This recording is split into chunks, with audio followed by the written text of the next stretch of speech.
All right, good evening, Protectors, and welcome to the Education of a Weaponized Man podcast. It's Greg LaBeouf here with you. I have Coach Dustin, Coach Brad with me tonight as usual. It's Thursday, 7:30, and we are live. So listen, tonight we are going to talk about the 5 stages of learning. This is a lot deeper than what it may sound at first glance. It's very important to understand this. It is very integrated into our complete approach to training.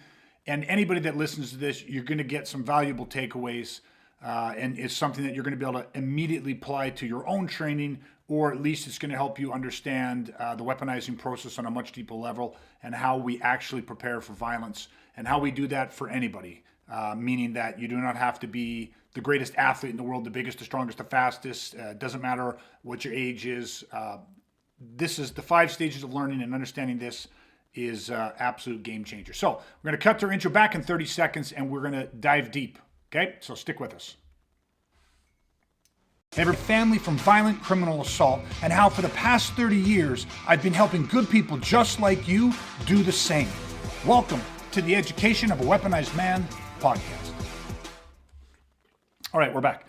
Okay, I said we're going to dive into the 5 stages of learning, and this is at first just seems very, very simple. But there's a lot, it's interconnected knowledge, right? If you understand this, this is going to help guide your training. So let's just real quick, what are the 5 stages of learning? I don't care. Go ahead. Whoever wants to break those down for me. Learn, practice, master, functionalize, and maintain. Okay, perfect. The 5 stages are very simple, like Brad said. The first step number 1 is you got to learn something, right? You don't know shit, okay? So you got to learn something. After you learn something, you got to practice that something. Once you practice to something, that leads to mastery of that something. And then comes the functionalizing of what you have learned, practiced, and mastered. And then finally, there's a maintenance cycle. Those are the 5 stages of learning. I don't care what you're doing, what aspect. I don't care what you're doing in life. Learn, practice, master, functionalize, and maintain. Okay, so again, seems very, very simple. But I find that most people don't truly understand. I mean, obviously, at face value, each of the stages is fairly self-explanatory. But when you dig deeper, which is often necessary and highly recommended, when you start peeling back the layers, things are not always as they seem. So let's start from stage number 1, and we'll just break these down a little bit deeper, clearly define these so we're all on the same page. And then I'm going to show you how understanding this knowledge, how deeply it impacts your training. So what do we mean when we say stage number 1, the learning stage? It's one of the most self-explanatory stages, but let's break down the learning stage. What do I mean when we say learn? Yeah, you're just being shown something that you haven't seen before. You don't already know how to do. So a new concept, a new tool, a new tactic, anything new. Okay. How do we make this 3-dimensional? I'm just going to go devil's advocate a little bit, right? Because clearly what you said is obviously self-explanatory. So I say, I don't know anything. I'm being shown something I've never seen before. So I'm learning it, right? You show it to me. You're explaining it to me. You're demonstrating it to me. I'm now learning this process. But how is the learning stage deeper than that? I think it's because I stumped them. Okay, here we go. Brad's got it. So when you're learning something, it's not just on the surface level of okay, well, this is what you're learning, but this is why you're learning it as well, right? Okay, great. So it's like you could learn something that is completely irrelevant unless you actually know the purpose of why you're actually learning it, which is going to root the whole process even that much deeper in your physical and your mental, in the all elements of understanding what you're doing. Okay. That's perfect. I think the value comes in this. Listen, we all get it, right? I've never learned it before, so the learning stage is somebody showing me something I've never seen before. But often we think of it one-dimensionally. And what Brad's talking about is the fact that learning does not just occur physically. There is a mental and emotional component to it, right? When we teach people something, it's not just a matter of teaching them a technique. Matter of fact, the technique is not the most important thing. The technique is not the first thing. One of the first things that we have to do is we have to create a fundamental perceptual shift.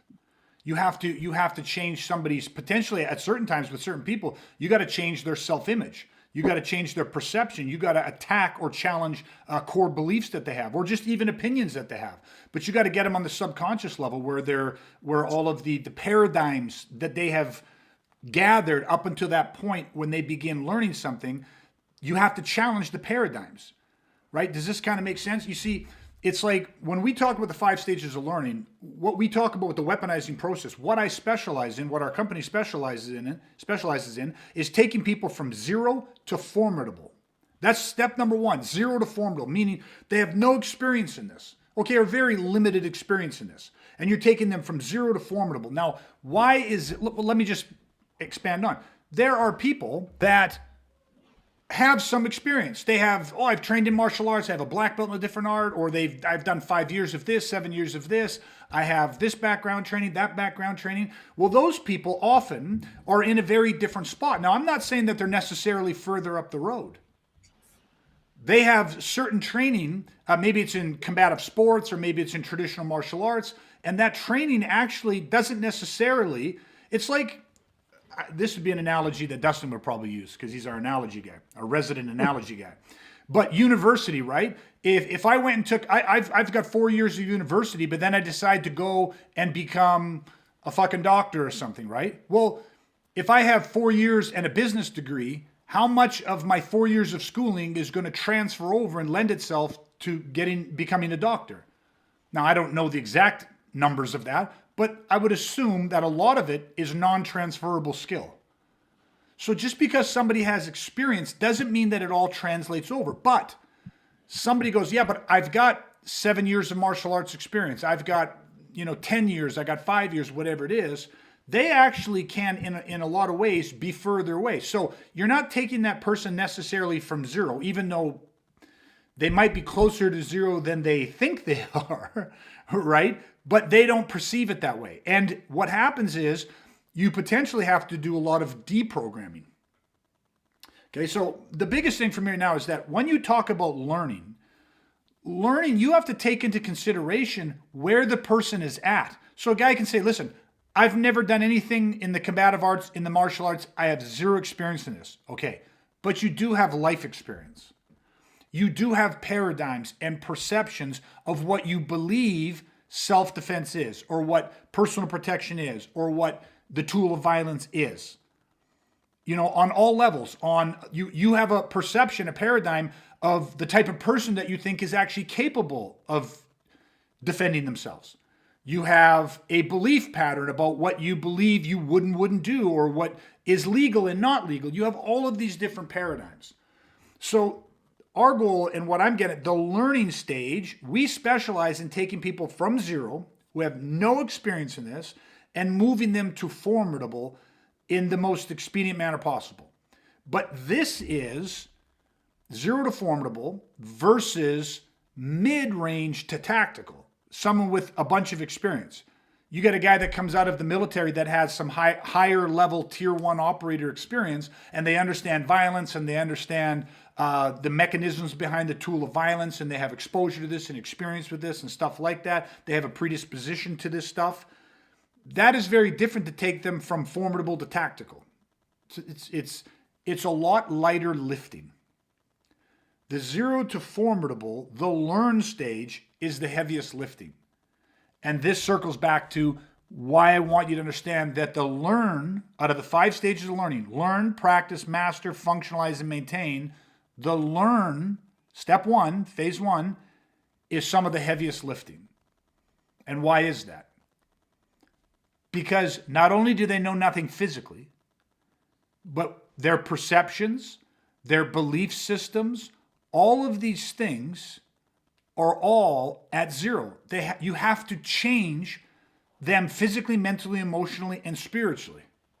And I'm not talking religious connotation, obviously. You have to change them on all 4 dimensions. Right? Does that kind of track? It does. And you alluded to this already, but like just to highlight it for people, I agree with you 100% that a lot of people aren't starting at 0, because you're not just taking a blank slate and being like, here's the perception I'm trying to show you. Here's the beliefs I'm trying to impart on you. You're definitely having to undo perceptions, beliefs, paradigms, So I think you're 100% right that a lot of people are starting at negative something, trying to get to zero. Yes. So then you can finally be like, okay, now we can start. Yes. Do you know what I mean? 100%. So 100%. And what I want people to get, like the value of what we're going to talk about, the value of understanding the 5 stages of learning, you have to understand that going from zero to formidable is the heaviest lifting. And that's why I wanted to share this with people tonight. That's what we specialize in. But you need to understand that learning is not just showing somebody how to do a technique. Like that is the physical part of any training program is the easiest thing. Like it's not hard to show somebody how to gouge out an eye or how to use a knife or how to use a stick. I'm not saying it doesn't take some practice, and I'm not saying that it doesn't require a certain level of attributes and stuff, but it is the easiest shit. When you are teaching someone from zero and you hit the learning stage, it is the most fucking work. It's like this is a weird analogy, I guess, but it is like saying, listen, I got a buddy. He's moving, and he's going to move in 3 weeks. So he says, listen, are you available? I say, sure. And what time do you want me there? Come over Saturday morning at 9 o'clock. I get there Saturday morning at 9 o'clock, and here's the thing. I didn't know this, but the second I opened the door, I quickly realized the dude's a fucking hoarder. The house is top to bottom full of fucking shit. Just everywhere. Like there is literally, we've all seen those shows on hoarders and stuff. There's barely a path to walk through. You don't even understand how they're living in this. Like what I'm getting at is when you are teaching somebody from zero, you have to do all the fucking heavy lifting. It is very different than showing up and your buddy's got the entire fucking house packed and cleaned and things are fucking organized, sitting in tightly packed, neatly packed boxes. The fucking moving truck's right there, and you say, listen, it's literally a matter of pick the box up, carry it to the truck. It's 15 fucking steps. You're just gonna go back and forth and do it 50 times, but you're gonna be done in a couple hours.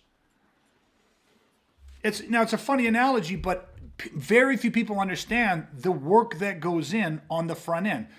I'll throw myself under the bus here, right? I had done martial arts since I was, fucking very young. You get the black belt in traditional martial arts. Then I made the switch because I thought, far more combative. And I started doing combative sports and sparring partner to 2 professional fighters. Did that for 5 years. And then in my violent assault, and then I found the weaponizing process. Then I began to study violence. And I know for fact that the first 3 years, 2 years for sure. And you got to remember, I was doing all of my training privately, one-on-one, with the hand-to-hand combat instructors for the U.S. Navy SEALs. I was doing it all one-on-one with these guys, direct, right? And the first 2, if not 3 years, the 2 for sure, was absolutely the heaviest fucking lifting. They had to deprogram me. And it's like, at the time, I didn't understand how heavy of lift that was. I didn't fully get how indoctrinated or how strong my paradigms, had become. And not just my psychological paradigms, my mindset, but the physical training. You're talking a decade plus of traditional martial arts and combat sport, very, very deeply, viscerally imparted inside of me. And 2 years of private one-on-one with arguably the top combat educators in the world at the time. And it took 2 to 3 years to deprogram. I felt it took that long to get me to the start line. And then from there to start really feeling the accelerated growth. So that 0 to formidable is no joke. That learn stage is a lot of work. Now, you become very functional. This is why we're so specialized. This is why I prefer to work with people 0 to formidable. It's the heaviest lifting, but we've been doing it for 30 years with the sole focus of getting people through the 5 stages of learning in the most expedient manner possible. Doing nothing else.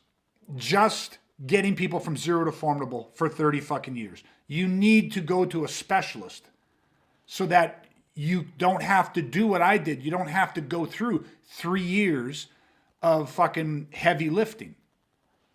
You got to remember that I said that my instructors were contracted to the SEAL teams. Well, do you think that when you show up to teach SEAL Team 6 and the other SEAL teams that they're zero to formidable?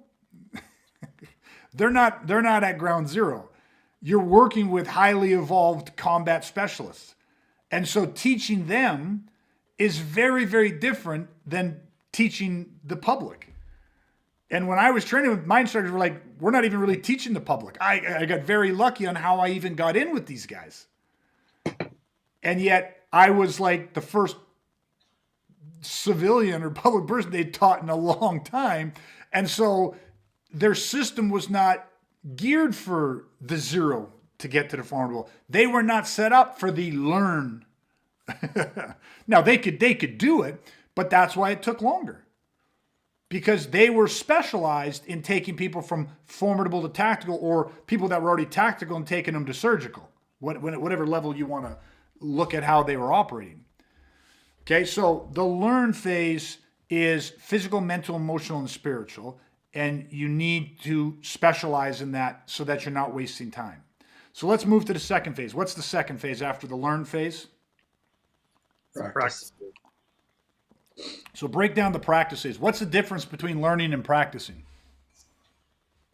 It's when you're practicing something, so you whatever you happen to just be learning, you need to put it into line familiarization. You need to understand it. You need to repetition. You need to do it to a point where your body's like, okay, I understand, and I could work my way through the physical motions. Like, let's say that we're doing something specifically physical. It's like, oh, I could do this. This is what it is. You get pull the trigger a little bit, feel what that's like, move and kind of grow that skill set, because you're practicing what you just learned. You have to go through the motions. You have to have your body understand, well, what is this in a way where there's no pressure on you.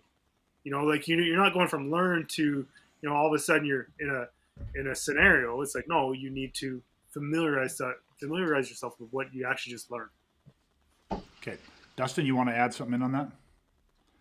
Yeah, no, I agree with Brad totally. Just to put like a slightly different spin on it, I was thinking of, like, you know, in the practice phase, I think that's where, like in learn, you have someone teaching you. You've got that kind of teacher kind of role. I think that can almost, in a way, you could almost say it shifts a little bit to like a coach when you hit the practice phase. Because as Brad said, you're going through it, you're getting flight time, you're getting repetitions. That's when you're going to start to say, okay, well, what don't I understand? What am I missing? What am I getting incorrect? You're being coached, you're being corrected, trying to improve what you're doing to really, truly understand what it is you're trying to accomplish. Okay. You know, and you're also breaking it down, learning, implementing small chunks, and building your way up to, let's say, the full motion or whatever it happens. Okay. Now, what I'm going to do is I'm going to expand on what you guys just said. And I'm going to just say it in a different way, because obviously you guys have been doing this for over 20 years. I've seen you guys coach and teach this, so I know you guys intimately understand these 5 stages of learning and you use them. But it is not an easy thing to articulate to people, to have other people understand the process. But when you learn something, you're being shown something. But you're not just being shown something, you're being exposed to something. You're remapping your thought process, your subconscious. It's a programming.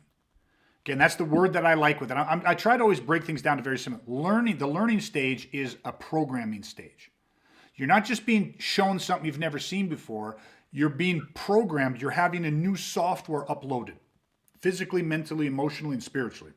So it's a new programming that is taking place.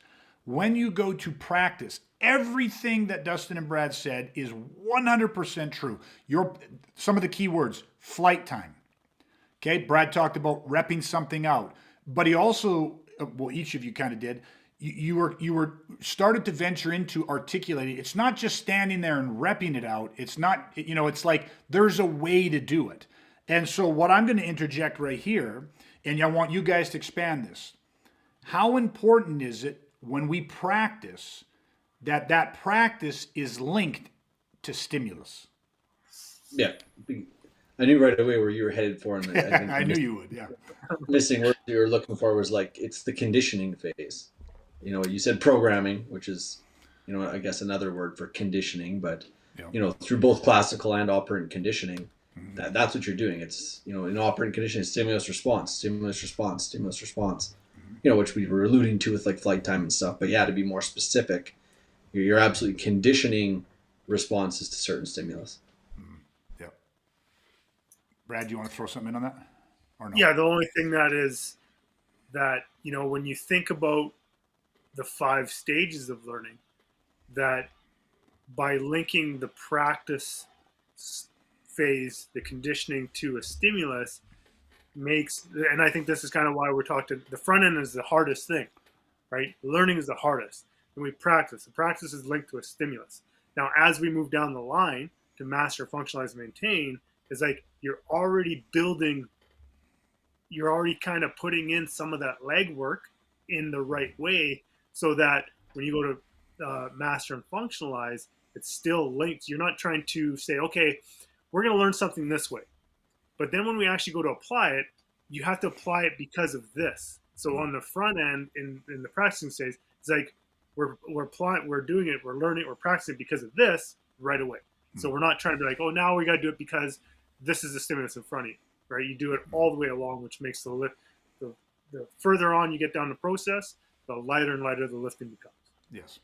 Now, just 100% correct. Now, just so people really have an understanding of this, you're receiving new software. You're being programmed physically, mentally, emotionally, and spiritually. You're learning something that's new to you. Well, the context determines the content. So meaning you cannot just learn a technique. You have to learn the why behind the technique. You have to learn the when behind the technique. Because at the end of the day, you have to assume right from the beginning, right from the learn stage, that you're going to need to use this shit real world.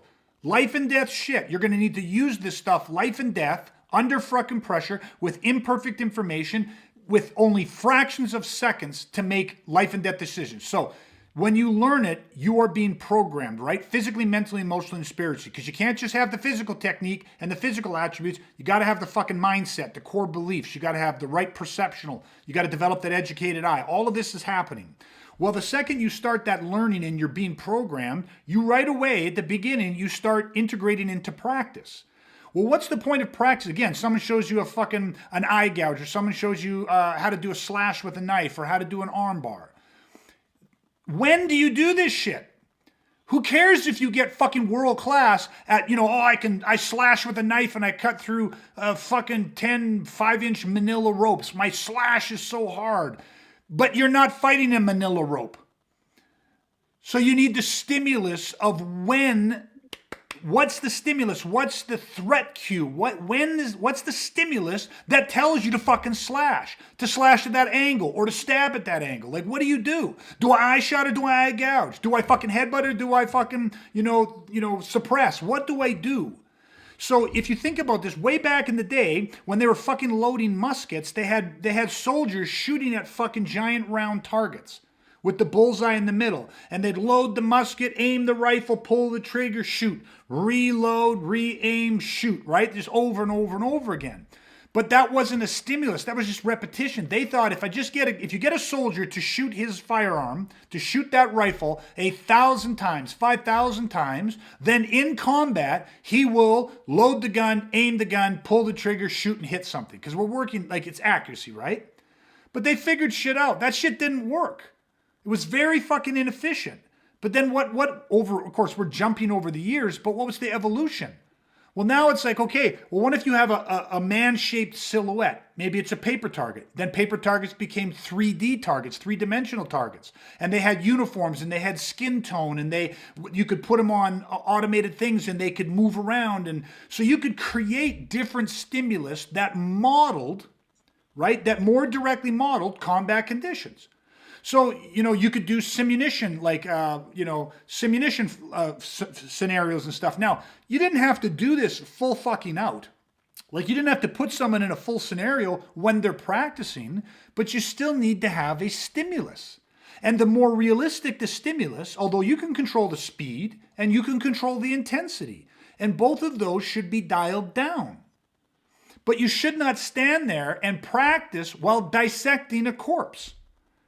right? There's a whole different thing. If you talk about what we call time on target, if you're practicing, a stroking pattern with a stick or a knife, and you're either cutting the tires or smashing the tires with a stick, that's time on target. You're getting comfortable coordinating your body mechanics and absorbing the reverb of the impact and all that stuff. That's time on target. That's a certain type of learning and practicing. The stimulus is the reverb and the coordination and the structural chain as you impact something or slice into something. That's one thing, but you're still connecting to stimulus. You're still controlling a stimulus. But the other side is having somebody in front of you. So if we're talking about working off one of our flashbang techniques or a smash and grab, we're always connecting it to like, well, what's the stimulus? What's the bad guy doing? What's his body language? What's his behavior? What's his interpersonal communication? What tells me that this guy is at a high enough level of escalation that I'm legally and morally warranted to even pull the trigger? So in the beginning, all we're doing is I'm not even really trying to develop a firing behavior in them at this point. I'm just always making sure that if I tell them, you're going to fire the eye shot, you're going to do the headbutt, you're going to put in the eye gouge, you're going to slash with the knife, that is always connected to a stimulus that warrants it. So they never learn on an inanimate fucking target to just arbitrarily swing, slash, gouge, smash, whatever the fuck it is. Because what is that even accomplishing? It's accomplishing fucking nothing. You're doing reps of nothing. It's so inefficient. It's like the most inefficient way to fucking train. Okay? Like even a boxer and this coach uses focus mitts. Why? Because the focus mitt can be flashcarded. The focus mitt can move and simulate a target, which is a stimulus, which tells the guy, boom, there's the hook punch. Boom, there's the uppercut. Boom, there's the cross. Oh, boom, there's the 1-2 hook. Like, there's stimulus in that. Yet when you come to people talking about self-defense, it's so often fucking dissecting the corpse. Learn this and practice this and practice, learn it. Let me show, practice, just repeat. No stimulus. And it's fucking ineffective. Okay? So learning is not just learning. Learning is programming, physically, mentally, emotionally, and spiritually changing perceptions and paradigms, as well as introducing the strategy, tactics, and tools. Practicing is very important. It can only be done properly if you understand the stimulus that elicits that response. So if you're going to practice an eye shot, what are the stimuluses that make that legally and morally justified? Make that the most efficient thing you could do in that moment. Because if you're practicing to do an eye shot against all stimulus, that means that probably 98% of the stimulus that you're practicing against is the fucking wrong stimulus. It's the worst time to do it. It's very inefficient and it will not be functional. And yet that's what you're literally just repping out your body to do it indiscriminately. And here's what I know about violence and someone trying to kill you, right? If you do shit indiscriminately, right, haphazardly, whenever the fuck, you'll die. It's fucking does not work. Okay, so learning and practicing, there is a method to the madness. Now, once we practice, you learn it, you're practicing, connecting to stimulus, you're getting the programming. What's the third stage? Mastery. Now, this is where people need to pay attention because everybody automatically thinks they know what it means to master something. And most people think it means that you're a fucking world-class fucking expert, you're perfect, all the other fucking bullshit that they'd put, all the other pedestal image bullshit that they'd put to it. Explain for everybody what mastery means. I was just kind of thinking about this, and one of the things, I'm actually going to back up a second because, I'm just going to kind of paint it a little bit of a different way, because when you think of learning and like going through the stages of learning into practice, at that stage of learning, you're unconsciously incompetent. It's like you don't know anything, right? So as you learn and you develop and you start practicing and you practice, you're going to get to like the tail end of learning to practice, you're going to get into that consciously incompetent. It's like you actually know. It's like, okay, like before you didn't know what you didn't know. Now you know that you're incompetent with this. That's where you're learning and you're practicing, and that practicing turns into when you get into the mastery, you become consciously competent. right? So now you know what you're doing, you know how to do it, but you're competent at it. Like you're not like again, it's not the end, but you're at a place where it's like, okay, you've learned it, you've practiced it, I have confidence with this, and I understand that I am competent with this. But again, definitely not the end, because you still have to be able to put that into functionalizing. Okay, good. Dustin, you were gonna. Yeah, it was just slightly different word. Instead of competent, I was just going to use the word capable. You know, you're actually able to do what it is you've been learning and practicing. Again, like Brad said, you're not world class at it. You know what I mean? You're not a professional level yet, but you're capable of actually doing it, which then allows you to be able to move on to functionalize it, where you can really actually implement it. Okay, I agree with everything you guys said. I would just add one word to that, and Brad's explanation was an explanation of the word I would add to it. So it's not, I'm not adding something that has not already been said, but the one word that I always instantaneously go for, or I'm going to give you a couple words, then I'll boil it down to one word, but mastery to me, much like Dustin and Brad, is to do it with less focus, less energy, and less thought. Okay, now focus and thought can kind of be the same. It's what Brad's talking about. You become, you went from you're unconsciously incompetent, like in the learn stage, you don't even know what you don't know. Then you kind of become consciously incompetent. So you're practicing stuff, you know you're not very good at it, but now you're aware of what you're not actually good at. When you get to the mastery stage, you can kind of come into this thing where you are, you start to get consciously competent. Okay, meaning that you now, with some thought process, you can do it. You can execute it at a pretty good level. That's not mastery yet in my mind. It's high level of practice. Think about it this way, if I make it simple. You don't know shit. I have to feed you all of the programming. If I'm going to teach you something physically, I have to make sure that I am teaching you the corresponding and synergistic perception and beliefs that fuel that thing that I'm teaching you physically. You can't execute a strategy if you have fundamental belief differences. If you have a paradigm block, if you're like, I don't believe that I'm the type of person that can do this stuff, yet I'm showing you to do it, and there you are learning it, and I'm trying to teach it to you, but I haven't addressed the self-image problem. And here's the thing. Most people don't know what their own self-fucking image is. They have no idea what their cybernetic device is set to. Their self-image is your cybernetic device. That's like your thermostat. Most people have their thermostat set to 72 in the winter, but they got their fucking window wide open. It's minus 30 outside, and the room temperature is 68. So your thermostat turns the fucking furnace on because it's like, fuck it, we're going to go to 72 because that's our programming. Most people have a self-image that is programmed, and they don't know they got the fucking window open. So you can, all day long, you can practice fucking warrior beliefs, and you can practice warrior techniques and strategies and violence and ruthlessness and all this shit. But your self-image, the thermostat, is set at a different temperature. You have a conflicting belief or conflicting paradigms. So if I'm going to teach you the programming, physically, mentally, emotionally, and spiritually, we're redirecting all that. Then as I get you to practice, I'm linking everything you're doing to a stimulus. Well, if the only way that I'll let you practice is to link it to a stimulus, what do you think happens very quickly when the stimulus is introduced? It elicits the response. Done. Mastery. You get it? Pavlov's dog. There's the dog. Show the dog the food.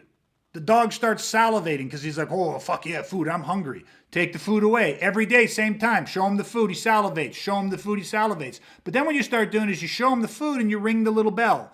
Show him the food and ring the little bell. Show him the food and ring the little bell. And the dog fucking salivates every time. Then you start coming into the room and you just ring the bell and the dog fucking salivates. But there's no fucking food. You're just conditioning a response. You're using operant conditioning, stimulus response. So the bell stimulates the dog to think, fuck yeah, I'm going to eat, and the saliva glands go. So if right from the beginning I'm programming you, and everything I'm showing you, I connect it to the correlated stimulus that automatically says, listen, if this happens at this range and at that angle with this, and this, boom, this is the only thing that makes sense. Boom, this is the only thing that makes sense. You're not trying to have, I don't want a stimulus and have 5 possible responses to that stimulus. Why? Confusion. Yeah, and that increases the reaction time. Training is all about decreasing reaction time. Remember, this is violence, not sport.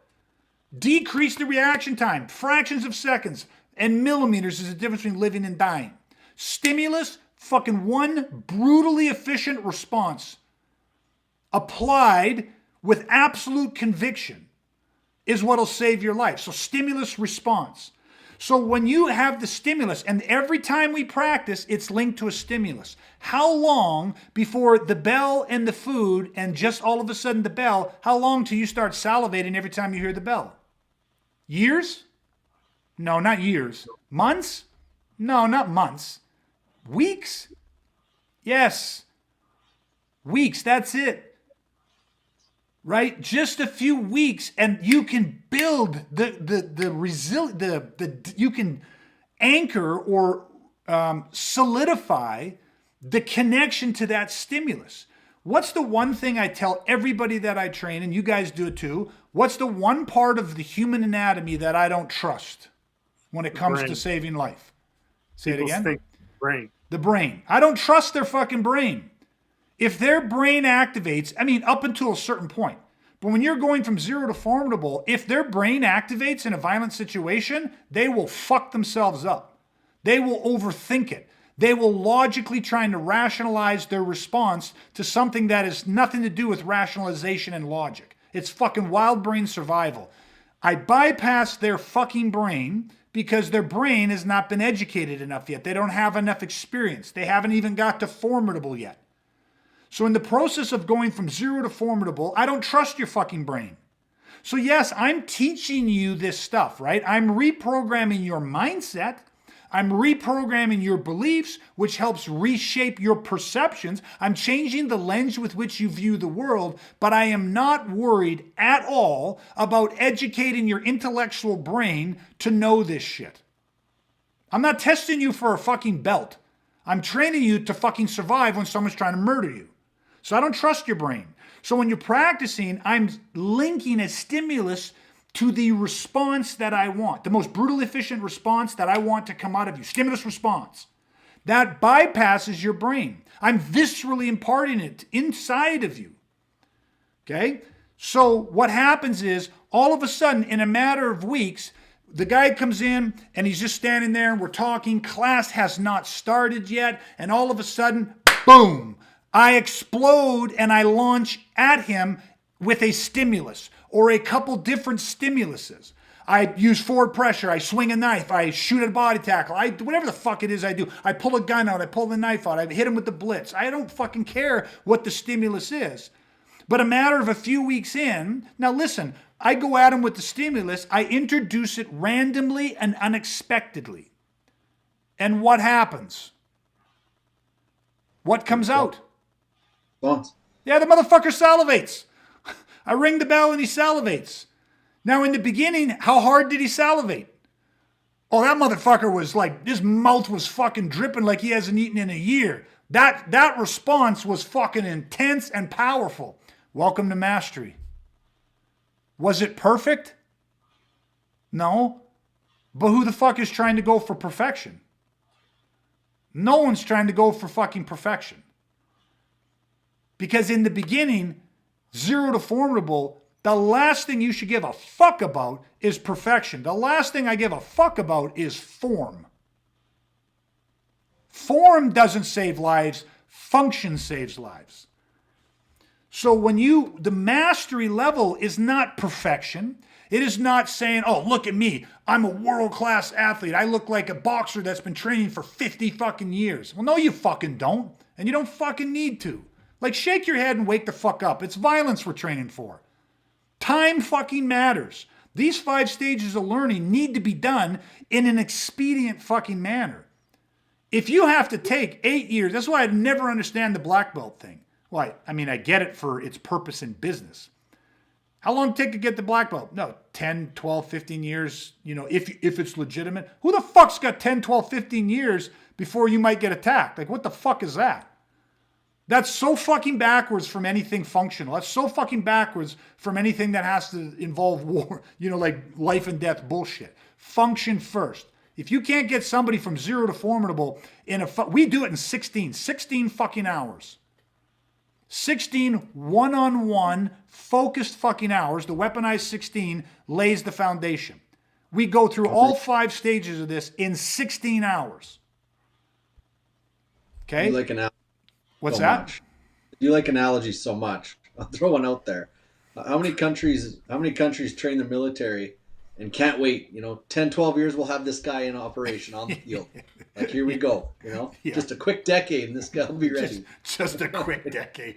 I fucking love that. Just a quick decade, and we're going to have you to black belt, my friend. That's funny. And matter of fact, let me just throw another art out there. One of the most popular arts on the planet right now, Brazilian Jiu-Jitsu.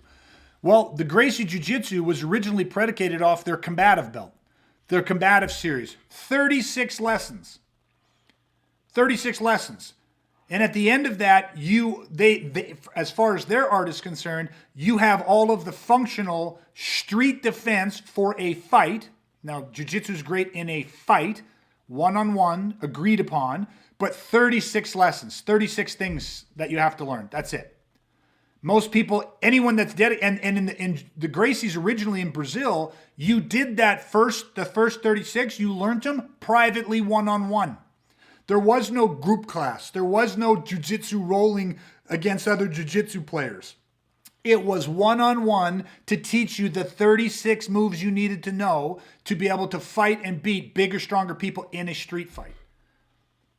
Yes, makes fucking sense. 0 to formidable. That's what they did. Right? That's the beauty of what they did. That's exactly what we're talking about. Because they learned, they practiced, connected it to the stimulus, and mastery came about not at perfection or black belt or elite status.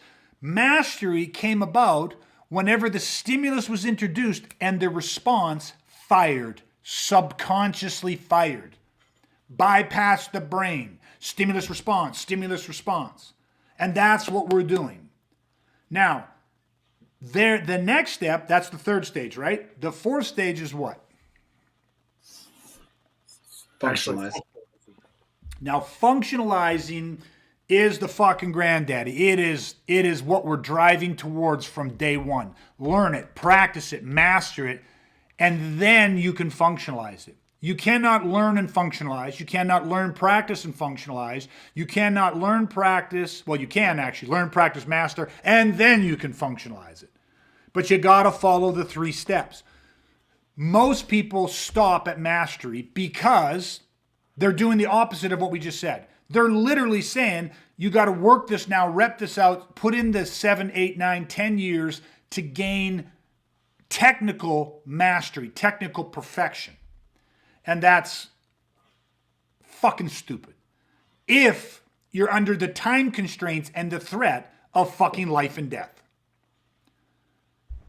You want to, put it this way. Forget about me. I've got a wife and I've got 2 young daughters. I'm responsible to protect them. I don't have fucking 10 years. Someone tell me 10 years I'll have you there. Fuck you. You don't get a penny of my fucking money and you don't get a second of my fucking time. You fucking idiot. And I walk out of that place. Because if you can't understand that I got a wife and 2 daughters that I need to protect, and guaranteed it's going to be fucking more than one person. Guaranteed they're not playing by any fucking rules. Guaranteed they don't give a fuck if I live or die or my kids live or die. Like, come on, man. Like, ground yourself. I'm on it tonight, boys. I'm fucking It just pissed. makes you think it's like, buddy gets his wife pregnant or girlfriend pregnant. And it's like, I got a kid coming. I got to learn how to protect my family. It was like, oh, it's going to be 10 years. It's like, dude, the baby's coming in 9 fucking months. 10 months, not 10 fucking years. Okay, so we got learn, practice, master. Then there's functionalizing. What is functionalizing? To me, it's being able to do what you've learned, practiced, and mastered under pressure. Now, I'm going to use this word, and I know it's not the word it's not our choice word, but it's like being able to take what you've learned and actually fight with it. Now, I used fight just for representation. I think people understand it, but to be able to protect or be able to defend with, right? Being actually able to use that in a combative application under pressure. Yep. Okay. Perfect. Dustin? Yeah, I agree. Under pressure, can you actually elicit the correct response to the correct stimulus under pressure? You know, for us, that's where there's scenario training. You know, where you're actually putting this into, well, not practice, that'll confuse people, but you know, putting it into operation, or you know, into your theater of operations, and actually seeing, okay, is this actually there, or the skill, is the firing behavior there? Are you getting the result that you've tried to condition through the first three phases? Yes. Okay. You guys nailed the number one word, and that's pressure. Okay. But let me really clarify something. Okay. You're learning. We're programming physically, mentally, emotionally, and spiritually. Then you're practicing. We are linking what you are doing, what you have been learning, what you're practicing. We're linking it to stimulus. Very specific stimulus. Stimulus response, stimulus response. You have obtained mastery when that stimulus is introduced and it bypasses your fucking brain and goes directly to download and into action. We're not worried about perfection. We're not worried about perfect fucking form. The fact is, when somebody tried to put their hand around the back of your neck, or someone tried to grab it, someone tried to punch you, someone tried to stab it, someone whatever, fuck, boom, stimulus fucking response. That comes out. Now, how you functionalize that. You can't do it. You can't begin to functionalize until the stimulus elicits the response you're looking for.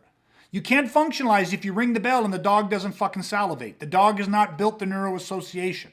The operant conditioning has not been achieved. But the second that it has, the stimulus response comes out. Now what you're doing is you're putting it under pressure. But what does that mean to people? You can say, oh, we're putting you under pressure by putting you into a scenario. And the scenario's 360-degree, live fire, like real pressure, like has all this stuff. Well, what does that fucking mean? Here's what it means. Pressure means that you are taking it, and remember, even when you're practicing and mastering, you're linking it to a stimulus, right? When you start to functionalize, you are taking out the sterile environment. You can link a stimulus. When I'm practicing, I can feed a stimulus. But the room that it is occurring in is maybe potentially, at a certain point, somewhat sterile. Meaning that I am only introducing the single stimulus. So there's no fucking confusion as to what we're practicing and programming. Stimulus, response. Then the response starts happening. Well, what do you think we do to create pressure? Because if when I input the stimulus, we already know the response comes out. So then what the fuck is there to functionalize? I present the stimulus and out comes the fucking response. How do we functionalize it? We create pressure by making the fucking environment, the conditions under which they are going to have to read the stimulus and respond. We make the environment toxic, corrosive, and septic, like combat. Meaning we flood them with multiple stressors. How many stressors kill you? One? Multiple. Not one. Multiple. A single stressor doesn't fucking kill you, folks.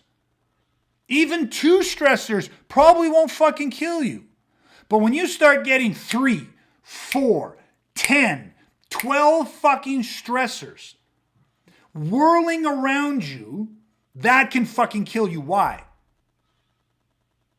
Why can that kill you? If you get overwhelmed. Just overwhelms the system, yeah.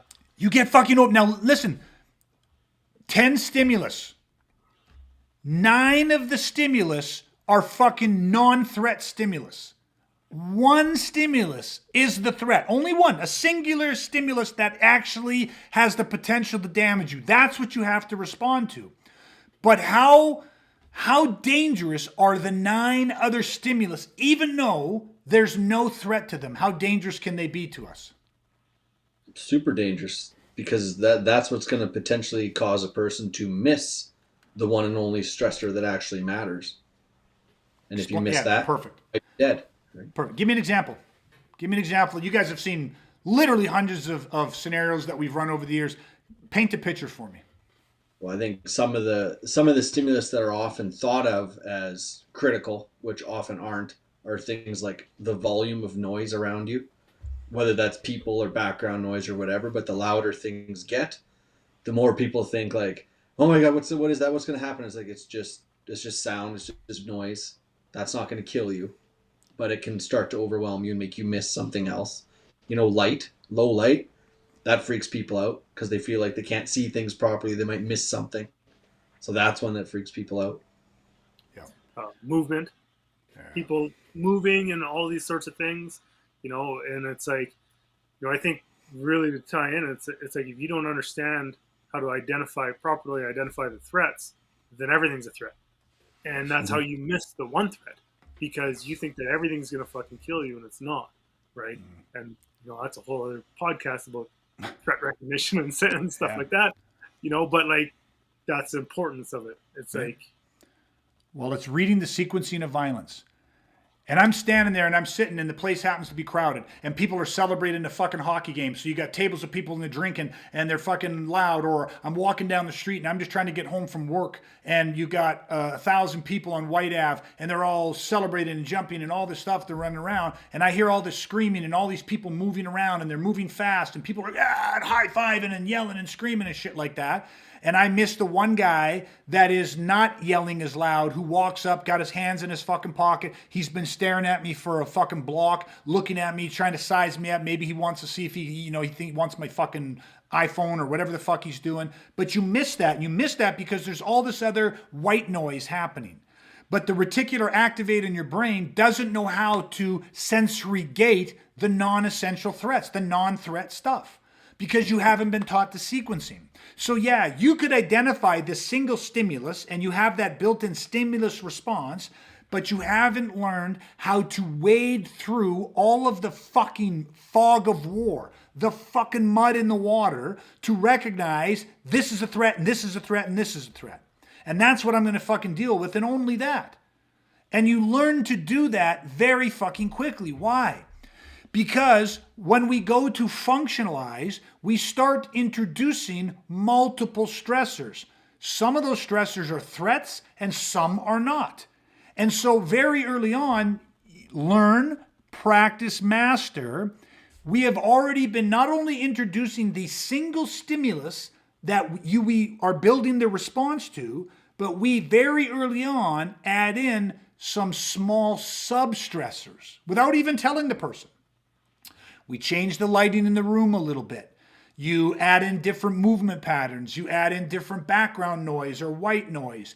You add in different hand motions. You have a second or third person in the room that is flashing different hand signals or doing different things, and the person has to track what they're doing. So you're educating the peripheral and training the peripheral acuity. You're teaching people how to identify and either recognize and respond or sensory gate and dismiss stimulus at a very, very quick rate. Now, again, people are like, oh my God, that would seem so hard. That seems so rough. Do you fucking drive a car? Okay. Have you ever played a team fucking sport? Okay. What do you think fucking hockey players do, or football players do, or lacrosse players do, or soccer players do? You got to have a sense of where the fuck everybody is on the fucking the field or the ice, the pitch, whatever, right? So you're tracking all this shit. Your buddy sends a pass over. You can't just put your fucking head down to receive the pass. That one stimulus has to be done while tracking multiple stimulus. Driving your car, you have to track multiple stimulus. Most people are doing that while they got their fingers so far up their fucking nose and they're trying to adjust their kid's seatbelt or hand them food and fucking cut up a lunch and play with their fucking stereo and return a text message, and yet somehow they're still driving. You get what I mean? Far more people drive distracted every day without causing accidents, and I'm not saying they should do that. I'm saying they shouldn't do that. But you know how many people drive distracted every single fucking day that don't get into accidents? How the fuck is that even possible? because they've gotten good, right? They've gotten good at driving under toxic, corrosive, and septic fucking conditions. They got good at processing and dealing with multiple stimulus at once and assessing the important shit. Oh, fuck, red light, slow down. Oh, fuck, God, this guy's stopping. Oh, my God, that kid ran out. It's crazy how we do it. And I'm just using this as an example at what, if you can do this while driving, you can do this in violence and not be overwhelmed. Not be overwhelmed. If learn, practice, master, and functionalize, if those first 4 stages of learning are understood and applied, do you get where you can take someone from 0 to formidable in a very, very short period of time? If you know the fucking stimulus, if you know the stressors that needed to be added and when, if you understand the programming that they need to meet all of those demands. It becomes so simple.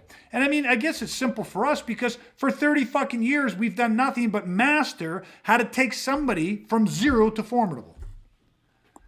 Specific to fucking violence. Imagine if I was operating a driving school and I was doing it with this type of intent and I was doing it with the goal in mind that, listen, you are going to be, in the next short period of time, not only do you have to be driving the car, but you are going to face a potentially life-ending accident.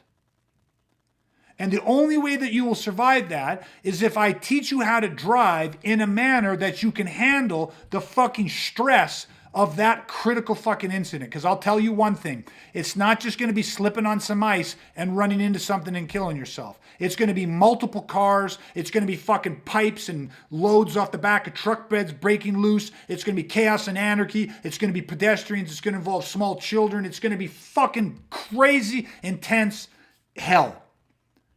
But I'm going to teach you by learning and reprogramming everything you need, physically, mentally, emotionally, spiritually. I'm going to then have you practicing not just driving, but I'm going to link it to threats, to stimulus, and I'm going to condition your response. I'm going to bypass your fucking brain bucket that wants to think logically through the whole thing, but there's no fucking time.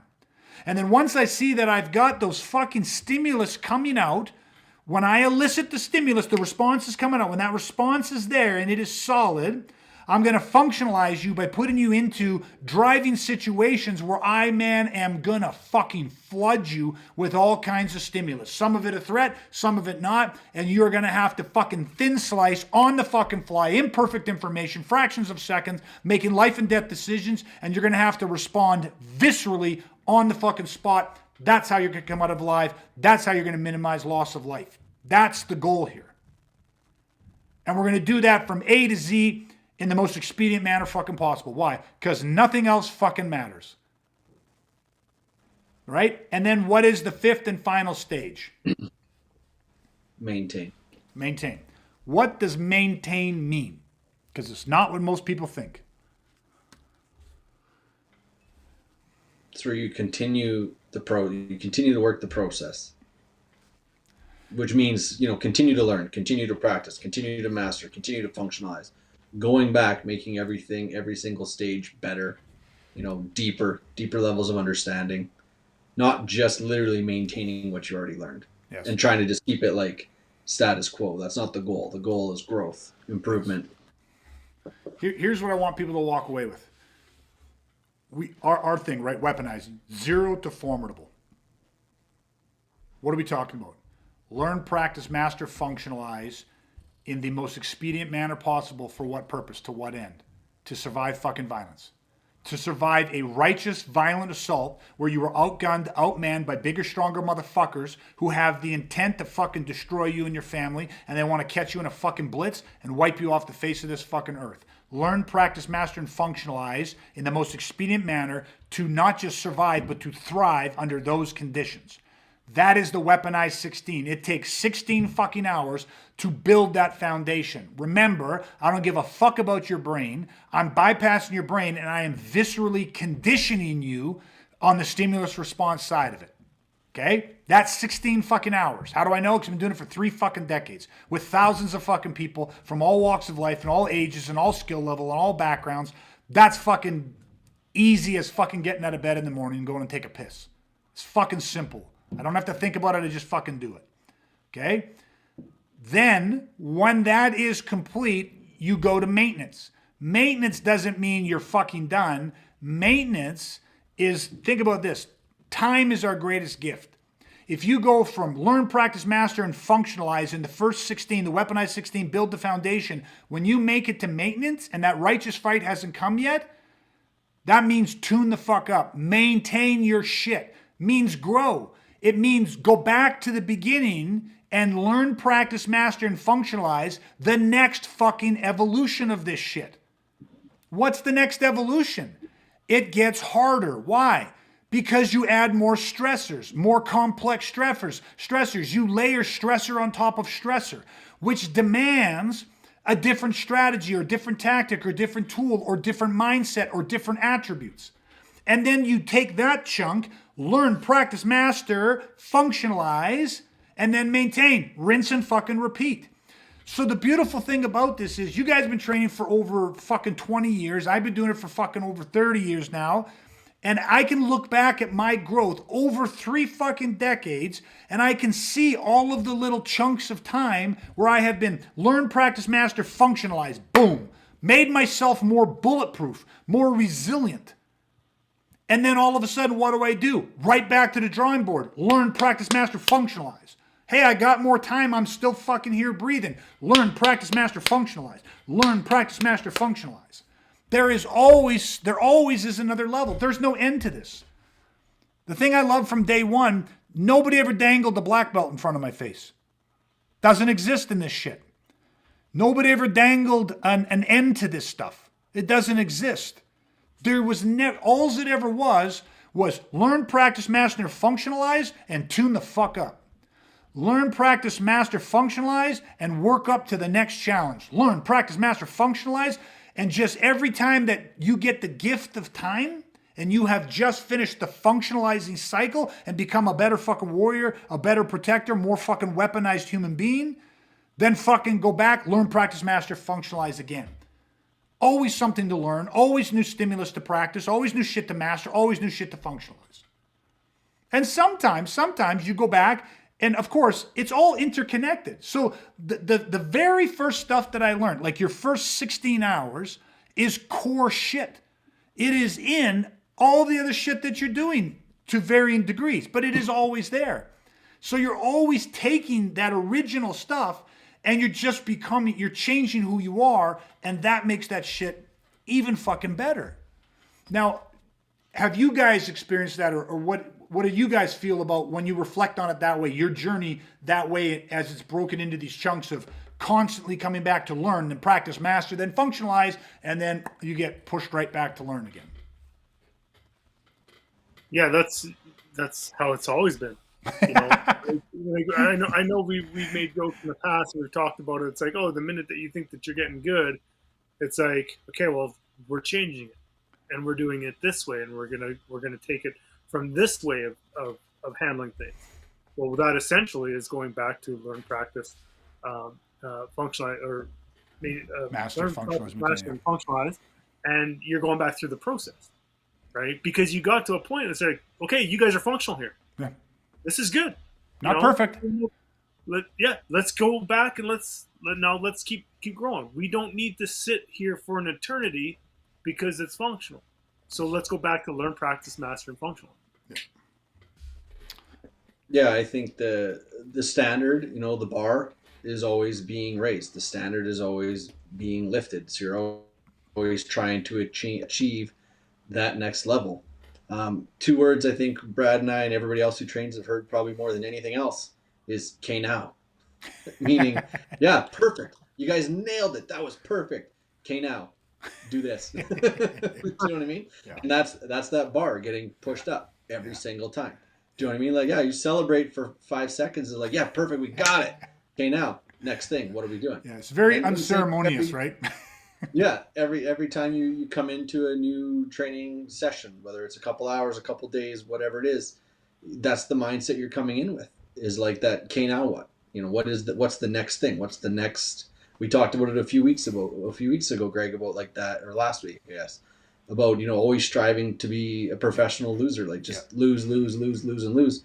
It's that same thing. It's that mentality that allows you to always be wanting to come back to learn, practice, master, functionalize, maintain, repeat. Like you said, that rinse, wash, or what is it? Lather, rinse, repeat. Yeah. That same concept. You know what I mean? And it's just that never-ending desire to grow is what makes this process, awesome, and what allows you to just keep doing it and enjoy doing it. Yeah. And I think, sorry, Brad, go ahead. Yeah, it just even listening to you talk, Dustin, it made me think of like the last point about maintaining. And it's like, well, time is, the greatest gift that we have. And it's like, so it makes sense why we believe this way and how we've been doing things is because it's like, okay, let's do this. It's like, because now we know that we have the time. It's like, we're fortunate enough to have the time that we're facing right now. Okay, well then let's utilize it. So then when that clock has run out and violence and criminal violent assault happens to cross our path, it's like we've done everything that we could. Right? Yeah. I think the value in this too is if you are involved in training or you're DIY in this stuff and you're working your own weaponizing program and wanting to prepare for violence, you have to go deeper than just learning a technique. That's why you can't just sit on Instagram or scroll the internet looking for techniques, because the techniques often don't come with the perception and the paradigms that is needed to really functionalize those down the road, right? You're just learning the technique. And then to practice it, most people don't understand the stimulus. And in the greater context, don't know what corresponding stimulus is to put with it, to both learn how to sensory gate those as well as don't fucking miss those, right? And then they don't have that understanding of how to work that process until it becomes visceral, bypassing the logical brain. Most people in the pursuit of an art, the study of an art, approach it like they approach school. Learn the information, see the information, learn the information, study the information, practice and repeat the information, and then regurgitate it on test time. Get in with somebody else who's doing the same thing. It's easy to do jujitsu with somebody else doing jujitsu. As a matter of fact, you know how easy it is to roll against somebody that's better in jujitsu than you are? It's fucking easy. Why? Because they move in a way that forces you to move in a jujitsu way. Now, they might tap you out all the time. That's irrelevant. But when they pull guard, they only make you move in a certain way. Go with somebody that doesn't know jiu-jitsu, like they've had 2 classes, and I guarantee when you roll with them, you won't be rolling like jiu-jitsu. You'll be wrestling like you did with your fucking brother and cousins when you were fucking 10 years old, because they don't know what the fuck to do. So the whole point is that you have to understand the process to get the mastery to happen. Then once that happens, then you got to understand how to make that jump to functionalism. And a lot of people get lost in just, they learn it, they practice, and they just keep repeating. And so they've been training for 20 years, but all of their learning and growing happened in the first 2 or 3 years. And then the rest of it has just been basically repeating with very little real new learning and growth happening. Whereas it's the exact opposite when you understand this process. So it should be a series of learn, practice, master, functionalize. And again, this makes sense if you need the result. And what's the result? Well, it's no big deal. It's just life or death for me and my family. No big deal. Got lots of time. Yeah, you don't have lots of time. Matter of fact, you don't have a fucking clue how much time you have. It's like our death. We have no clue. You can hope and predict, and you might be right. Many people are going to be right. They're going to live to their 90s. Good for you. Many aren't. Which are you? So that's the 5 stages of learning. That's how it applies to what we do. There's a tremendous amount of value in understanding this. I'm a big believer, and again, why we are so invested in doing the podcast, and now I'm sharing all the weaponized do-it-yourself info things. But the podcast specifically, this is very, we go deep on this shit. We don't care how fucking long it is. We just go until we feel like we've kind of hit the standard of what we're talking about, because you have to understand the why behind the stuff. The more people are involved in understanding the why behind it, the better they are. And our goal is to make people autonomous in their warriorship. And the second side is to create weaponized generals, chess masters, not pawns, not just produce somebody that can fucking eye gouge and straight blast and cut and smash. And that's the prerequisite. You want to create the chess master. And to do that, you got to educate the mind. You got to invest in these conversations. You got to invest in this, in the thinking. I mean, training and weaponizing for violence you think is so simple, and it is, but at the same time, I cannot tell you how many hours of deep, intense, focused thought this has been over 30 years. I mean, this shit challenges you. You're training to be a chess master, only the game is violence, right? So, anyways, any final thoughts, guys? Well, none for me. Okay, D? Nope, not about that. It was a good conversation.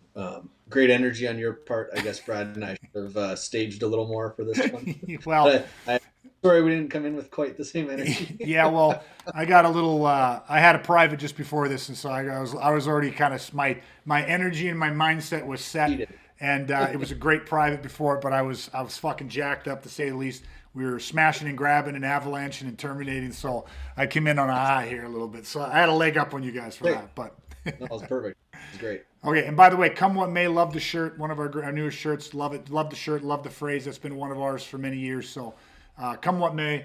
All right, everybody. Thank you guys so much for listening. We deeply appreciate it. I still haven't got my new my exit to a podcast done.